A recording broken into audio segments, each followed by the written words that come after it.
Hey, welcome to the Resolve Podcast, episode number 58. I'm Carly Tizano, a New Year's resolution coach, obsessed with all things goal setting, personal development, coaching, and of course, resolutions. One of my biggest goals is to help you reach yours. I'm here to provide the tools, support, and inspiration you need to reach your goals this year and every year, and to feel supported every day along the way. One of those other concepts and habits and rituals that will also help you feel very supported every day of your life as you work towards your goals and keep your resolutions, and that oftentimes people set as a goal or resolution, and even those who don't, I highly suspect it is something that they would like to see themselves do more of, is eating healthfully. When we eat well and eat foods that are good for us and that nourish our bodies, we are in a much better position to do anything else that we want to do, not to mention all of the health benefits that inherently go along with that. But despite all of us knowing and understanding, I think fundamentally that we should eat healthy, and for most of us wanting to do so, it is still something that I know a lot of us struggle to really integrate into our lives fully. So with that in mind, I was so excited to have our guest come on the podcast today to talk about how we can eat healthfully, or at least eat healthy more of the time, how to integrate that into our lives, make that a habit, a ritual, and a practice, but without being completely overwhelmed with the idea and all of the steps that are required to eat healthfully and not just grab something out of the freezer most of the time. So today our guest is Andrea Howe. Andrea Howe is a passionate home cook and a mother of three. She's been cooking and writing about healthy eating for almost a decade, and her number one goal is to help people develop the tools needed to throw together a great meal at home that is both delicious and healthy-ish. And she says that all eaters are welcome. So regardless of if you are a picky eater or you will eat absolutely anything, we also talk about that in the episode today. This is such a fun interview and has inspired me to get in the kitchen and cook not only meals that Andrea mentions in this episode, but just more, since I fall into that category of people who want to make healthy eating a bigger and more common habit and ritual in their lives. So without further ado, here's our interview with Andrea Howe. Andrea, thank you so much for coming to share on the podcast today. Thanks for having me. So to get started, can you share a little bit about yourself and everything that led you to where you are today? So it's kind of a funny story. I have been a blogger for about 15 years now. And one day I decided to pick up Gwyneth Paltrow's latest recipe book, It's All Good. This was years ago. This was close to 10 years ago. And I thought, I'm going to just try this healthy eating thing, give it a try. And it was kind of almost like a joke. And I just literally started cooking through her cookbook. And I decided to create an Instagram account, just documenting all of my trials with healthy eating. And really honestly, like I said, it was almost in mocking fashion. This isn't going to do anything. And I actually really started feeling better. And I started, you kind of get down the rabbit hole and you start doing a little more research, and one thing leads to another. And I discovered that I actually feel better. And eating healthier kind of also more aligned with overall health goals, but also just kind of how I see the world. And so I've just kind of been on that journey ever since. And I named my Instagram account, Gwyneth Made Me Do It. And I think too many people thought that I was a huge Gwyneth Paltrow fan, which I actually really wasn't. I kind of, like I said, it was very tongue in cheek. And so I changed the Instagram name because I didn't want people thinking I was some huge super fan. But I do have to give her props for getting me to eat healthier and feed my family healthier. I have to ask, are any of those recipes that you still use? Yeah, her roast chicken recipe is the best I've ever tried. I've tried so many, from Ina Garten to Samin Nosrat, and hers is still, I think, one of the best roast chicken recipes. She has an amazing quinoa granola that I still make on occasion. So yeah, there's a few good staples in there.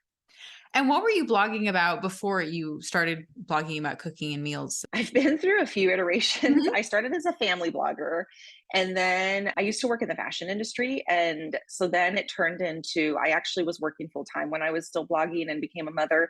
And when I eventually left the fashion world because it was just a little too hard to manage with kids, I decided to do like a daily style blog. And so I documented my outfits, and then also my DIYs. I did a lot of like DIY jewelry and DIY purses and things like that. And so really turning to blogging about food was completely new for me. I love that. I think a lot of us go through so many reinventions over the course of our lives, and not all of it occurs so publicly, like when you have a blog and you're talking about one thing and then you explore this new interest on the blog, but it is a pretty common experience. So I'm sure many people can relate to finding those passions and going after them. And even when they emerge from the surprising places like a Gwyneth Paltrow cookbook, that makes the story even better. Yeah, yeah, Story of our absolutely. Yeah, life. it's definitely something I'm trying to teach my 17-year-old daughter who's in her senior year and applying to colleges is you do not have to have it all figured out right now. Right. I mean, And even if you think you have it figured out, chances are it will change.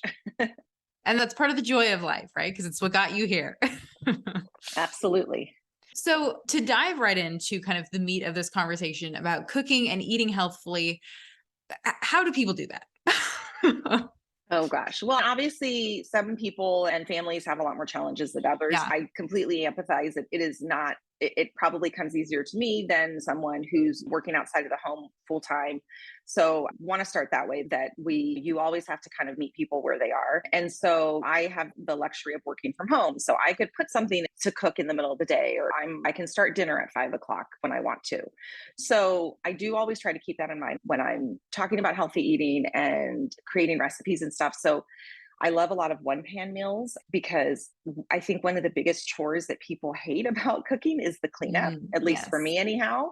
So I like to try to simplify and encourage people to like make as many meals as you can in one pan, dirty as few dishes as possible. We're huge into eating leftovers in our house. So I'll either make double batches of something or oftentimes you end up having Hmm. leftovers. So I'll have at least one night a week where it's a multitude of leftovers, one serving from this dinner, one serving from this lunch the other day, or what have you. And also, I don't like meal planning by recipes for the week. And I Okay. think can really be constricting for a lot of people. So I'm not saying don't make a recipe, don't try something new. That's not what I'm saying at all. I'm saying too often like we think we get these lofty goals of okay, I'm going to cook 5 times this week. Here are the 5 recipes I'm making. Mm. Print up all 5 recipes. You go grocery shopping, you buy all this food, and then life happens. One night you're too tired to cook, you get home too late, you get sick or what have you. Just there's a million different reasons why you might not be able to cook. Everything's not going to go to plan and you're not going to be able to cook all 5 of those recipes you planned Yeah. on cooking. Then you end up having food waste and then you feel guilty. And then the next week you think, well, I'm not going to do that again. Right. I'll just order takeout. That's a lot easier. It saves me. I end up wasting money on all this food. Hmm. So I love trying new recipes. So I always try a couple of new recipes a week. And then after that, it's just basics. I grew up very much, you had your plate of you had your protein, you had your starch, and you had your vegetable. And so as long as I can have something on hand, some chicken breast or some ground turkey or ground beef, and then I can just make a very simple dinner from that. And then also, of course, things like the crock pot, the Instant Pot, all those tools that are around now can be so amazing. Yeah, absolutely. Where do you find inspiration for trying a couple new recipes each week? I have a huge bookcase of cookbooks. Okay. Um, so I encourage myself to go through a cookbook that I haven't gone through in a while. I also subscribe to, I get Bon Appetit, I get Cooking Light. And then I love those recipe magazines that you get off of the grocery checkout Mm-hmm. stand. Like once a season, I'll buy like the newest fall recipes or the newest summer barbecue recipes. And I'll just breeze through that and I'll get inspiration there. And then, of course, inspiration from blogs. I Yeah. follow a lot of food blogs. I'm on Pinterest all the time. I'm always Mm. pinning things, follow a lot of bloggers on Instagram. So, yeah, multitude of Awesome. ways. There's almost too much inspiration. I think that can hold people back. And so they just kind of fall back into those dishes they already know, or they know the protein, the starch, and the vegetables. And so they just kind of piece that together, which is a good way to do it if you're getting all of those categories into your meals. But I think it can sometimes just feel overwhelming to step out beyond that and to make the choices and then go shopping and then come home and still have to do all the cooking. Yeah, that's why like I say like one new meal a week. Just start Hmm. there and see how adventurous you can get from there. Hmm. And that's almost exciting too, right? That's like the flip side of if you know you're going to experiment and grow in this area this week and try something that you are probably going to like if it's a meal you're choosing to make. That's kind of exciting. Yeah, absolutely. So, as much as there are people like you who clearly love cooking and have such a talent for it, I love seeing all the photos that you post and your recipes on your blog.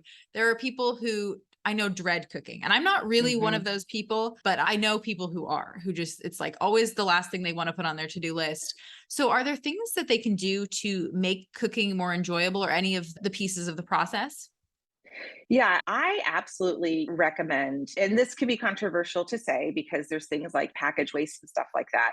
But I think when you're just getting started and you think about how we consume food and products in general in the country just by being alive. I think there's ways that we could overcome, like make up for some of these shortcomings. So like for first off, like I really encourage people to get prepackaged, like prepared things like diced onions, shredded carrots, packaged salad mixes even. Most grocery stores now have all those things that you need, packaged vegetables cut up. A lot of now markets I see, like they'll do packaged vegetables with the compounded butter. So you literally just have to put everything on there, roast it in a pan, and it's all set for you. And I know there's, like I said, now you're wasting like a package and things, but I really truly believe that you're offsetting some of that waste by just eating at home and not going out to eat and such. So I like encouraging shortcuts like that, because the extra chopping and stuff can really mentally hinder someone from even getting started. I also love things like frozen rice. We always have a huge Costco size thing of rice that we will make when we have time. Last night, I just threw a package of frozen rice in the microwave, and that's what we had on the side. And it was one less pan to clean, and it was ready in 3 minutes. Things like cooking or washing as you go. I am constantly washing up after myself, washing a pan, washing utensils, wiping down the counter and stuff. And then like when my husband cooks, God bless him, he's amazing, but he does not do that. And I see really piles up at the end if you don't clean up as you go. And I also do weird little things, like I will really work very hard to use like the same bowl for as many steps as possible. I'll just rinse it out if I need to. I won't do a full wash. I'll just make the second part of the meal in that same bowl or use the same utensil and stuff. I hate like washing multiple dishes and creating a ton of mess. So I work really hard to limit that as much as possible. So I think there's lots of little shortcuts that you can take. And so, yeah. Definitely. And that's almost a way to, I think you can kind of gamify it. If you're like, how many different ways can I use this bowl to make dinner? Yeah. That kind of adds a little bit of fun in a slightly different way. Yeah. One other thought is also for people who do feel like they need to meal plan in some sense. I really like the idea of doing things like every Tuesday is taco night, Wednesday is soup night, Thursday is leftover night, something like that, so that you're not pigeonholing yourself into a specific recipe, but you just know tonight, whether you're cooking for yourself or you're cooking for a family, you set that expectation that tonight's taco night. It's not always going to be the same tacos, but it just kind of makes it easier for you when you're planning. So just wanted to go back to that. And then for me, speaking of tacos, the meals that I fall back on all the time are tacos, because you can make them so many different ways. The true California gal, Southern California gal here, grew up on tacos. You can do obviously the ground beef, the ground turkey. You can make carnitas. You can make shredded beef. You can make shrimp, salmon, cod tacos. I feel like, Forrest Gump talking about shrimp. There's so many different ways to make tacos. I have a recipe for vegetarian cauliflower rice and lentil tacos on my blog. There's so many different ways you can do tacos. So when I can't think of something, I'll just take a protein out of the fridge and we make tacos. So tacos are always great. And my family really loves salmon. And I love salmon because it thaws so quickly. You can put a frozen salmon in a water bath and it's within an hour it's thawed or less, and put it on a sheet pan with some veggies and make a package of rice or something and you're good to go. So those are the things that we fall back on a lot when I'm too tired to really come up with something really exciting. Well, and I think you highlighted two really good things there with both of those points. And one is the idea of decision fatigue and like having to make a choice every single night for the rest of your life about what you're going to make. And then still having to make it after that is exhausting. It's one of those things people joke about, being an adult, having to decide every night.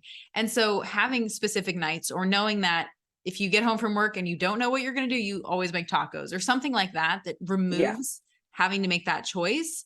I think that is super helpful.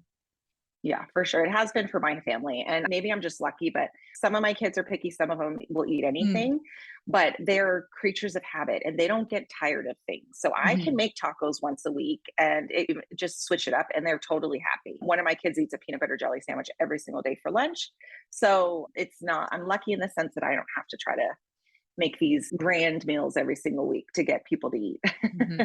Oh yeah. Well, and that kind of goes back to the other idea of if you really like tacos or peanut butter and jelly sandwiches, when you know that it's on the calendar, you kind of have that to look forward to also. And that is always going to drive you, I think, back into the kitchen and to making your own food when it's something that you're excited about. And it just adds more joy as you go through the week to know, okay, well, I have to get through Monday, but at least tomorrow night's Tuesday, so I get tacos. Yeah, totally. So you've mentioned some of your favorite meals and some of the stuff that I know you always have on hand, like the different proteins. What are some other things that you have so that you can just kind of whip up a meal for your family or maybe for guests on a moment's notice? Sure. So, because I said we make tacos a lot, and these are the things that, like, if we run out, I'm going to the store that day just to Mm, buy these specific things because I won't wait for the weekly grocery shop. I okay. don't like not having these things on hand. Things like tortillas and cheese and salsa, we always have that on hand. My kids also love quesadillas, so we make a lot of Mm-hmm. quesadillas as well as tacos. So, things like that. I mentioned proteins, always have proteins on hand, canned tuna, eggs, turkey bacon. We always have just plain Greek yogurt because those are great for snacks or for breakfast, fresh fruits, and then sandwich meats. My kids Okay. love sandwich meat. So I'll make sandwiches for their lunches, but then they'll also come home and we'll just eat sandwich meat on their own. And then I love it because I can put it in a salad, I can make it in a roll up, I can put it on a cracker. So those are kind of things like we always make sure we have on hand. Yeah, those are great. And then are there any swaps that people can make to kind of conventional meals or just in general to make the stuff that they may be making or eating healthier? So I think if you're just cooking at home, you're doing great. Hmm. And obviously, there's some meals that get really crazy, really loaded up with the fat content and with the sugar, especially if you're baking and things like that. And I would like to think a lot of times, like the baking stuff, those are kind of more indulgences. And for baking, there's now these great monk fruit options and stuff that can lower the glycemic load and the sugar content and all that. Hmm. But for just basic recipes, making really rich, goopy casseroles, I think a lot of the meals that you make at home just by maybe adding protein. Sometimes I'll come across recipes and it's carb overload, which is great. Carbs are great. We eat them.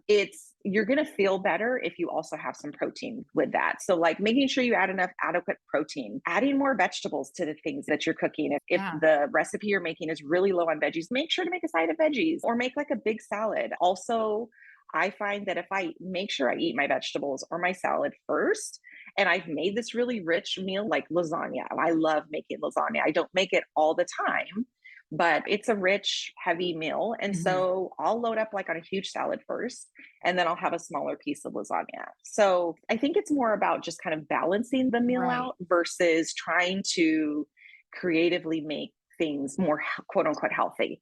But yeah, but Mhm. there's simple things. There's like also kind of like easy things. If a recipe calls for sour cream, you could sub out Greek yogurt, and that's going to up the protein content and it's going to lower the fat content. Little things like that. Same thing like heavy cream. You can most of the time use like Greek yogurt, things Mm. like that. But if it calls for canola oil, use avocado or olive oil instead. Mm. Mhm. But it's more like how much are you moving the needle by making those little Right. swaps? It's kind of hard to say in the grand scheme of things. So that's why I kind of just try to focus on if you're making an indulgent meal, how can you round that out by getting in more veggies, getting in more protein, things like that. And I think you're right. It's much more about like the overarching healthy choices you're making by eating at home, by cooking your own meals, as opposed to like making the swap Greek yogurt for heavy cream or whatever it ends up being, or the applesauce for, I don't know, people seem to substitute that for everything. Yeah. In baked goods, a lot they like to do that. Yeah. Yeah.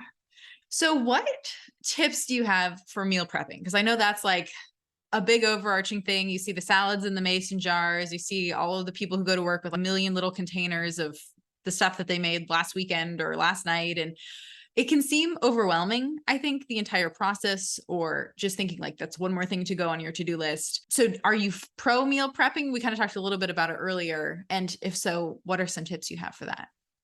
So I'm super pro meal prepping lunches. Okay. Dinner is a different story. Unless you're making like just a big, huge batch of meatballs to eat throughout the week or ground beef or what Mm-hmm. have you to have for dinner, fantastic. But a lot of times, like if you try to meal prep dinners, what I've personally found is that by the time that night comes, you may not be craving that, or Mm. it just doesn't sound edible to you or whatever. But lunches, when you're having to stop in the middle of the day of a work day or what have you, you'll eat just about anything. You just want to be fed. So I find that pickiness, it Okay. tends to be less of a factor. I'm not picky in the traditional sense of the word, but like when it comes to what I'm craving for dinner Mm. that night, I'm more of that day on the fly. This is what I want for dinner. So that's why I'm not a huge fan of meal prepping dinners. But Okay. for lunches, we do meal prep almost every single week. And because I'm meal prepping for two, I meal prep for myself and my husband. You got to get help, got to get him invested in that, Mm. or your partner, whoever that may be. Or if you're doing it yourself, great. It's a lot easier to just do one person. But keeping it very simple. There's been weeks when I'm like taking out the recipes and trying to make three recipes to have these like really fun and fancy lunches, Mm. and it gets really exhausting. So on weeks when I have energy for that and I want to be adventurous and we don't have anything on the calendar on Sunday, great, let's do that. But when I only have a couple hours on a Sunday afternoon, I make sure that I set aside that time, make sure that my grocery shopping has been done, Mhm. and I will make just a simple batch of chicken breasts or a double batch of meatballs or so whatever protein you're choosing. And you only do so if you're trying to make 5 meals for every day of the week, do, 3 and 2 or 2 and 2 and maybe one special one. Mm. And you eat the same thing 2 or 3 days in a row or mix it Yeah. up. And I just do really simple, like a protein. I steam some vegetables or I roast a big sheet pan of vegetables. And then I'll make like a big pot of brown rice or quinoa or cauliflower. I love cauliflower mash. And then you just portion it out. And personally found, like I said, when you're in the middle of the workday, you're just happy to have something there, something healthy to eat. And you're going to not be like, I don't feel like this. You'll usually eat it. And so put aside time, don't try to get fancy, make multiple batches of the same food. And yeah, those would be my Mm. main tips. Well, and you mentioned getting spouse or partner involved. And I think that's a good point about cooking in general and meal prepping. So you could even do your kids, but whoever you feel like you want to incorporate into that process. Do you have any tips for doing that? So, like for the kids, I kind of have them do more emptying the dishwasher, loading the Okay. dishwasher, Mhm. wiping down the counters, things like that. I have 2 boys and a daughter. My daughter loves to cook. She actually wants to go to culinary school at some point. So, Wow. on the weekends, she'll sometimes actually make dinner for us. But during the week, she's really busy with study and stuff. So, I can't get her to help so much with food prep or cooking dinner. And then the boys just unfortunately just don't have a huge interest in it. So, I get them to help in other ways. Like I said, the cleanup and prep work of that in terms of setting the table or what have you. And then for my husband, I just tell him this is what you have to do. I ask him, but he's great. And so he'll get in there. Last night we made a chicken teriyaki stir fry. Oh, fun. And I said, okay, you make the sauce. And I text him the recipe. So he has it on his phone. And he was just in charge of making the sauce. And I did everything else. And you just being patient. I'm the expert in this area. Mhm. And so for him, think like this is a perfect example. He had to make a cornstarch slurry to thicken the teriyaki Mm. sauce.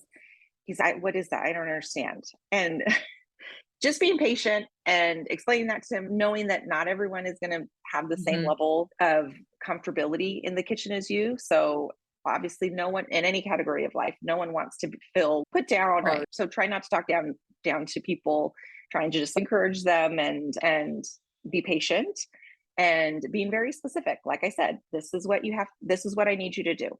I need you to cut up these vegetables or what have you. Not just like expecting them to read your mind and just come help. And I think that can be kind of difficult for some people, whether it be cooking or in some other avenues, especially to be like, okay, I need to incorporate these other people, whether doing what they can do or what they want to do, exploring their interests and avenues and adding that help, because sometimes just getting the help can feel like it requires a lot of effort.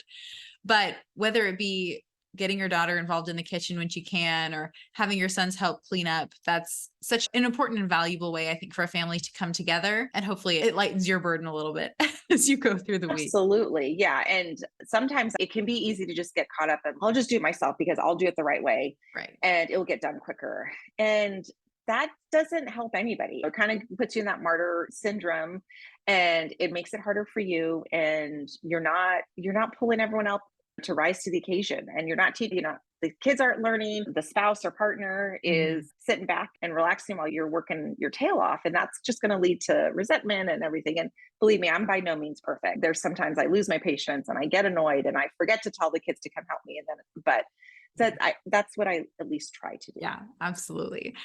And what about grocery shopping? I know some people kind of prefer grocery shopping to the actual cooking. Some people are the opposite, but do you have any tips to make that easier? Well, so for me, I really love to try to save money. I sit down with the weekly ad. I would say, first off, try to shop at the same grocery store. I know this sounds super basic, but I know a lot of people will bounce all over the place and shop at 5 different grocery stores in the area, especially if you live in like a suburban area where there's tons of availability. At least get to know one grocery store and know where everything is so you're not feeling lost and you can jam in there and jam out and grab something if you need to really quick. And also that helps you get familiar with like their ads and their coupons and things like that. So for me, I go to Ralph's. That's my go-to. And then for certain things, kind of like random healthy things that I can't find at Ralph's, I'll get it at Sprouts. And then very occasionally I go to Trader Joe's. I love Trader Joe's, but I do not recommend shopping there on a regular basis. It's expensive and it's too easy to get caught up in all the fun things that they have. And so my go-to, like I said, is Ralph's. So whatever yours is, I look at the weekly ad every week when it comes out, see what the great sales are. And I'll kind of plan meals around that. If I know that a certain kind of meat is on sale, okay, I'm gonna buy that, and I'm gonna make tri-tip once this week, or I'm gonna freeze it. So doing the ads, doing the digital coupons or the paper coupon, which are still, believe it or not, around to save yourself a little money, that can feel really rewarding and make you almost make it like a challenge. Like, how much can I save this week? And then obviously making a list. Oh yeah. And that's key. And again, like I said, like I don't make a list and I don't go in with knowing I'm going to make these 5 different recipes this week. I might pull out 1 or 2 and then make sure I just have basics. Make sure I have things for lunch, fruits, snacks, vegetables. Make sure that I have some proteins, the things like yogurt, bagels, things like that, and go from there. And just try not to get sidetracked by all the fun, shiny things that are in the center of the grocery store, all the packaged items and stuff. So related to that, one fun thing that's kind of all the rage right now in the last couple of years is like the meal kit delivery services. So do you have any thoughts on those? So I think they can be incredibly helpful for a lot of families and seniors. Actually, for both of my parents and my in-laws, we bought that for them for a Christmas gift for one year, a couple years ago. And we bought them each 2 months of meal prep kits. And my mother-in-law loved it so much. She still is using it 2 years later. She gets 3 meals a week. So I think they can be incredibly helpful and useful. I think they can get kind of pricey. I mean, you can definitely save yourself money by just doing a lot of the prep work and planning at home. But again, if it's between a family that's going to be trying to feed themselves out those weeks because they're just too time crunched or the parents just haven't figured out a way to work cooking into their schedule, then yeah, it's great. Those are a great option. And you'll probably still meal for meal save money on the meal prep kits versus going out to eat all the time. And you'll probably eat healthier than trying to save money out to eat by going to fast casual. But I definitely think that long term, they may just not be super sustainable, but great for seasons in your life. Right. I think that's a great assessment. And one other topic that has come up a few times that I wanted to touch on related to food is the idea of pickiness. Because I know that I don't really consider myself a picky person, but there are things I do not like or do not want to eat. So how is that as a parent, or maybe for people who are picky themselves, how is that something that should be approached or addressed, or you just accept it? What are your thoughts on that? So that's a great question. And obviously this comes down so much to parenting styles and values and different things like that. So my husband grew up in a home that was very accommodating to pickiness. And like, we're talking extreme pickiness. My husband was kind of always a little bit picky, but then he totally grew out of it. And he had a sibling that was extremely, and is to this day still extremely picky. And his mom was very accommodating to that. I grew up in a home where it was a working class family. My mom and dad both worked full time, and you ate what was put in front of you. And there was no questions asked. And so trying to come to a compromise, a sane middle ground there. So we have one child that is not extremely picky, but definitely has some food aversions. So some food aversions are real and are not just a matter of a kid wanting to be Yeah. annoying. Like they have different taste buds and are averse to different types of foods. And there is some science behind that. Mm. So we've always encouraged our kids to try everything, but where it's going to make the kid miserable, we back off. And so one of our kids, even just a couple of months ago, tried a vegetable that they hadn't tried in a long time, and it made him gag. Mm. And so I'm not going to make anybody's life miserable, especially his, by forcing him to eat that. So it can absolutely be challenging and hard and frustrating. And there's times when I've lost my patience, but really I've been dealing with this now for 15 years. So I kind of just make a lot of meals that can be deconstructed. And I keep in mind sauce is a big thing for him, flavor, like in really intense flavors. So if I know that I'm making a dish that's in tomato sauce, for instance, which he absolutely hates, I'll put aside meatballs, or I'll put aside ground beef and leave it plain for him. And he'll eat everything else, but with the sauce. So I'm not making him a whole different meal. I'm just deconstructing it a little bit to make it a little bit more accommodating for him. Mhm. Yeah. And what you'll find, if you, at least in our house, talking about it and being open about it, is like, it's hard for the person that's picky. They don't always enjoy it. He has said several times, I wish I wasn't like this. I don't like being picky, because he knows it presents him with challenges. It makes things kind of a little more tense. And it's not, we try not to make it tense, but it has at times made tense, and he gets frustrated himself. So I think, just like I said, encourage them to try it, but don't force the issue, Mhm. especially if it's going to make things miserable. And try to think of ways that you can accommodate those tastes, but not making a whole completely different meal for that person. Yeah, those are great tips, I think. And some important ways to look at the concept, especially when you're dealing with kids and you know your own kids best. So you know when they just want a peanut butter and jelly sandwich for dinner, and when they really just don't like the meal and you don't want to make them eat it. And so I want to move into the resolution round so we can talk Yeah. about goals and goal setting and everything related to that. So do you set goals and resolutions? And if so, what is that process like for you? I don't. Yeah. Well, I definitely don't set resolutions, because I've tried in the past. I feel like I have a lot of things in my life organized and Mhm. I'm good about, but I'm not one of those people that, I don't journal. I'll try to like start journaling, and then I'm not consistent about it. So then I feel bad about myself, and then I Mhm. get down. So I've kind of just learned, no, I don't set resolutions for myself. I will set myself like a couple of business goals a year. Mm. And on a day-to-day basis, I'll set simple goals like get my 10,000 steps in, make sure I have my electrolytes, little, very simple, achievable goals like Mm. that, and big picture goals like for my business. But other than that, I tend not to be a super strict goal slash resolution setter. Yeah. Are there any goals or resolutions though that you have set in the past, whether business or personal related, that you're really proud of yourself for accomplishing? So this is kind of an esoteric answer, but changing my mindset, Oh yeah, I that's a feel, is great one. something that I've tried really hard to do and work really hard at. Mhm. And I feel like I've gotten pretty good at that, of being able to flip something on its head, to where I would usually in the past have thought about something in Mm. a really negative light, and be able to have a different perspective and look at it in a different way. I've gotten a lot better about that. And that was definitely a goal I set for myself in my business and in my life. I'm not always great about it still with the kids, I think, because your kids are, it's such an emotional Yeah. issue for you. Mhm. So I'll talk through things with my husband, and then he'll help me see things in a different light. But I've gotten very good at being able to very clearly see things like in my business in a different perspective. Well, and that's the most powerful thing of all, I think, because regardless of what you may be working on or achieving or cooking in the kitchen, like having the mindset that you want to about those things is what's going to make the biggest difference in your life. Yeah, I think mindset is like the basis of so much. Yeah. It's not everything, but it's a big part of it. Well, and even that's a mindset. True. Yeah.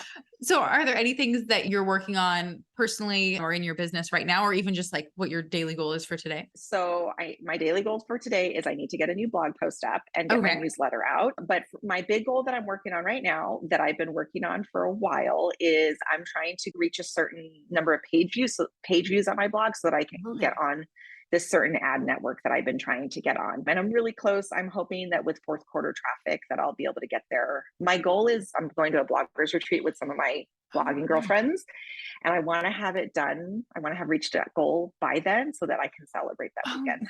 That's great. Okay. Well, all the listeners need to go to your website to get your page views up, click on all the recipes, download, print them so you can make them at home. And then every week on the podcast, we encourage listeners to resolve to consider something or experiment or take some action. So what would you encourage listeners resolve to do? Oh gosh, I think there's so many different things that we can all try to do to live a healthier life. Mm-hmm. And so maybe someone's already getting their 10,000 steps in. Maybe someone's already sleeping really well. So I think whatever, I just would encourage wherever you are in your health journey is to just really make your health your priority. And I know that sounds really like simple, but it's hard to give one piece of advice, like I said, because people are in different spots of their health journey. But just try to just think about your health every day. Am I doing what I can to live a healthy, long, I'm middle-aged now, I'm 46. And so I'm really like trying every day, trying to make sure I live a life that will give me the most longevity to be around for my kids and my grandkids, and not just be around, but also feel vibrant and feel good and be strong and have energy. So I know that sounds very basic, but no, it's so important. And it kind of goes back to mindset, right? Because health is like the physical manifestation of mindset, where there's so many different factors and there's always something new you can do or try or work on or improve. But it really makes such a big impact, even when you make tiny changes. So if just identifying, I think you're right, whatever maybe that one next piece is that is a little bit off in your life or that you can work to improve health-wise is going to make such a big difference in every area. Yeah. I mean, I think like health-wise, I think sleep is so important, but there's so many factors of sleep. It's not just a matter of taking some supplements and then your sleep is resolved. It's no, are you waking up at the same time every day? Are you trying to go to bed around the same time every day? Are you eating too late close to your bedtime? Are you waking up and looking at the sun in the morning? There's literally like 30 different factors that go into a good night's sleep. So it always makes me kind of like frustrated when someone says, just sleep better. I'm like, okay, well, there's literally so many components to just sleeping better. So well, and like we were going into all the different components to eating better or eating healthier and feeding your body the way you want to. So that's part of why I think there's always more we can do to improve, but we don't want to be intimidated by that. You're right. Just like finding whatever that next piece is and tweaking or experimenting. Yeah. Okay. And then I'm going to add like a bonus one here that kind of bridges our confetti questions in our resolution round. If you were going to have listeners make one of your meals, what would you encourage them to resolve to make? Oh, okay. That's a good one. Probably my hummus chicken. Ooh, it's a sheet pan meal. It's really simple and it's very flavorful. I love that dish. Okay. That sounds delicious. I'm definitely going to have to make that. So everyone go make the hummus chicken. That sounds great. And then it'll get everyone to your website too. Okay. And then we have some confetti questions just for fun so we can get to know you a little bit better. But what time do you get up? Usually 5:30. Okay. When do you do your best work? Between 10 a.m. and 1 p.m. Okay. And what is the best piece of advice you've been given? So I'm a Gen Xer, so my parents were very much, it's probably not the most sensitive things that they've ever said to me, but they really drilled into me, don't be a victim, which basically just means be resilient. And that's been huge for me in my life, is just be resilient. Yeah. And that's the mindset thing too, right? But that makes such a big difference. What do you do to rest? I love to take like a 20-minute power nap in the middle of the day if I can. Like sometimes before I go pick up my kiddos, I will just lay down and take a 20-minute power nap, or I will go and spend 15 minutes walking around the block and don't take a device with me. Don't listen to a podcast, nothing, because I love podcasts. So I have to kind of sometimes force myself just to go outside and just don't listen to anything. Don't think about anything. Don't look at anything and just get outside. Yeah. I think for people, because I'm like you, like always have a podcast or something playing, those moments when you don't, it forces you to be present in an entirely different way. Absolutely. Favorite beverage? Oh, coffee for sure. Yeah. That was such a classic. And then followed by champagne. I love champagne. Well, you're speaking my language, because those are like the two beverages that as a New Year's resolution coach, I'm like, it's either coffee or champagne. You have to, have to play that up. Favorite TV show? So right now, it's not my favorite TV show of all time, but the show I'm watching right now is Outlander, and really into that. I haven't seen it, but I've heard lots of good things. Yeah, it's based off of the books, and I've never read the books. I just started watching the TV show, It's a little violent. Some seasons are more violent than others, but it's a really like a romantic and visually stunning because it takes place in Scotland and in the New Americas and everything. So it's a really cool show. Oh yeah, that sounds cool. Yeah. What book has had the greatest impact on your life? So for kind of just like creativity, mindset, things of that kind of nature, The War of Art by Stephen Pressfield. It's an amazing book. And I actually need to actually, if I was going to make a resolution, it would be to reread that book every year at the Okay, start of the yeah. year and just put Mhm. yourself in a great mindset. And then for food wise, I'm cheating here and giving you two, That's okay. but An Everlasting Meal by Mm, Tamar Adler. That just really, I read that in the beginning of my food journey, trying to like cook better or cook for myself more and eat healthier and stuff.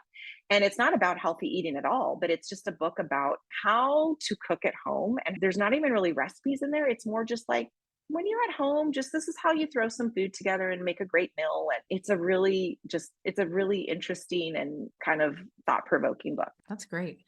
And what book are you currently reading? The Obstacle is the Way, Okay, that sounds like a mindset book. which that's a yeah, I love mine. I love books Yeah. like that. I love all sorts of books, but this one is by Ryan Holiday, and it's all based on the Stoics and Mm, Stoicism. And the subtitle is Learning How to Turn Everyday Challenges into Opportunities, something like mm, that. I'm not getting that 100%, but it's basically about mindset. It's yeah. about how to look at challenges and see them in a new way. And I have to be honest with you, I started reading it for my kids. In the teen years, it can be really easy for kids to fall into that trap of not having a growth mindset. And so I started reading it to try to help them. And Mm. of course, I'm getting a lot out of it Of course. too. And what is a win that you're currently celebrating that we can toast with you? So I have my blog, but then I also am a consultant for Beauty Counter, which is a Mm, clean skincare and makeup line. I mhm, fell into that through my blog, healthy eating and everything. And then once you go down that rabbit hole, you start learning about how to feed yourself better. Then you realize, oh, I should probably care more about what I'm putting on my mm. body and what I'm cleaning the house with and things like that. So I've been a rep for them for close to 9 years, 9 years next year in April. And we just came home from our conference and we hadn't had a conference since 2019 because of Mm, COVID. mhm. And I reconnected with some team members that we just had I had a really open and honest conversations that really kind of broke down some walls that had been there. And it has really completely changed how we're working together as a team now. Mm. And it really goes to show like when you're transparent and you're vulnerable, it really builds trust and it can really, like I said, break down walls and stuff. So that was 2 weeks ago. And I'm still feeling like super jazzed and energized and just happy about overcoming that. Yeah, that's beautiful. I always So, think of vulnerability and resiliency, kind of those two things, like they always go hand in hand and they kind of seem like two sides of the same coin, but I think they really are the same coin. They really do go together. yeah, another book I read was called Dopamine Nation. I just finished Mm, that by Anna Lemke. And she has a whole chapter about being transparent and mm, how important it is to be transparent with people, with whether it's a patient, because she's a psychiatrist, so it's whether it's a patient doctor relationship, a marriage, a child parent relationship. Being transparent with each other is like the foundation for a solid relationship. yeah, yeah, absolutely. And where can people go to find more information about you and your blog and your recipes and all the amazing things you're doing? Okay, so my last name is Howe, Howe. So it can be confusing because my blog name is How We Live and my Instagram is also How We Live, but it's with that E at the Mm, end. mm. So you can find me on Instagram, like I said, on my website, both howwelive.com and at How We Live. And those are the two main ways. I'm really active on Instagram. I'm always posting on stories and such. I love Instagram and I love interacting with people in my DMs and stuff. So yeah, definitely find me there and you can find my recipes at howwelive.com. Perfect. Well, I'll link all of that and the hummus chicken recipe, all Yes. the books you mentioned. I'll put that all in the show notes so people can find it all nice and easy. But Andrea, thank you so much for coming to share about your work and your journey and your recipes and everything else. This was so much fun. And you have inspired me to get back in the kitchen, even just like in the Awesome. next couple of days. I'm starting to think about what I can make and what I need to pick up at the store. So thank you. Great. I'm glad to help. Thank you for having me. I really appreciate it. And that is a wrap on our interview with Andrea Howe. I hope that you are inspired to get back in the kitchen, make a delicious meal, maybe one of the ones that she mentioned in the interview today. I know that I am definitely going to be making that hummus chicken. It sounds delicious, and I will admit I am much hungrier than I was before this interview. So I hope that if you are too, you will take what Andrea shared in this episode, be inspired, get in the kitchen, or maybe if that is a little bit out of your comfort zone, take some of those intermediate steps to incorporate more healthy eating into your life at least some of the time. Andrea had so many great tips and tricks and ideas to share. So regardless of how proficient you are in the kitchen, how picky of an eater you are, we all can make an effort and take steps to make healthy eating a bigger part of our life. And so let's get cooking. And with that, thanks for tuning into the Resolve podcast. You can follow me on Instagram at Carly Tisano. I would love to connect with you. Don't forget to rate and review. It really helps other people find the show. And subscribe if you haven't already so that you don't miss another great episode next week. For the show notes or additional support in reaching your goals, check out carlytisano.com. Until next time, here's to all that lies ahead.